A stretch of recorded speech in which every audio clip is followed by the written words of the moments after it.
বহাগ বিহুৰ আনন্দৰ মাজতেই ধুবুৰীৰ গৌৰীপুৰত সংঘটিত হয় ভয়ংকৰ মাৰপিটৰ ঘটনা। ঘটনাটোত কেইবাজনো গুৰুতৰভাৱে আহত হয়। তথ্যমতে গৌৰীপুৰ খাগুৰাবাৰীত পাৰিবাৰিক সংঘাতক কেন্দ্ৰ কৰি দুই ফৈটৰ মাজত সংঘটিত হয় ভয়ংকৰ মাৰপিট।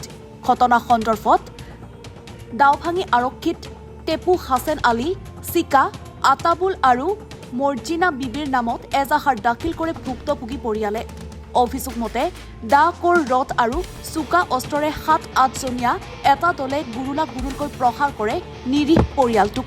ঘটনা সন্দৰ্ভত দাওভাঙি আৰক্ষীৰ কৰ্তব্যৰত লেহেমীয়া হোৱাৰ অভিযোগ উত্থাপন কৰিছে ভুক্তভোগী পৰিয়ালে। এতিয়া ধুবুৰী আৰক্ষীয়ে কি পদক্ষেপ গ্ৰহণ কৰে সেয়া লক্ষণীয় হ'ব। কি হৈছে যোৱাৰাতি মারামারি মারপিট হচ্ছিল। শ্বশুরিক মারছে, মোক মারছে, আমার শ্বশুরক মারছে, আমার দালক মারছে, আমার স্বামীক মারছে। কোনে মারিলে?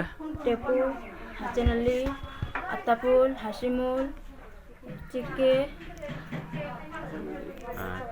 বেটা সব বেচ্চা সবাই মারিছে।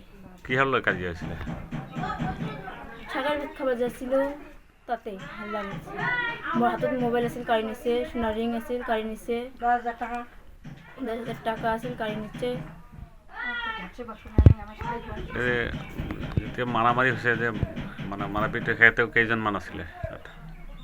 7-8 জন, আমার 10-12 জন হবে। সবাকে মারিলে? হ্যাঁ, সবাইকে মারিছে। তাৰপিছত তোমালোকে ইজাহার দিলে? হ্যাঁ।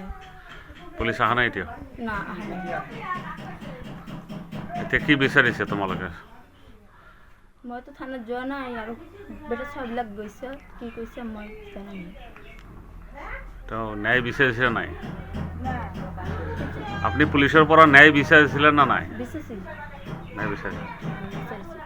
ধুবুৰীৰ পৰা নুৰুল আমিনৰ ৰিপৰ্ট, NFR 24।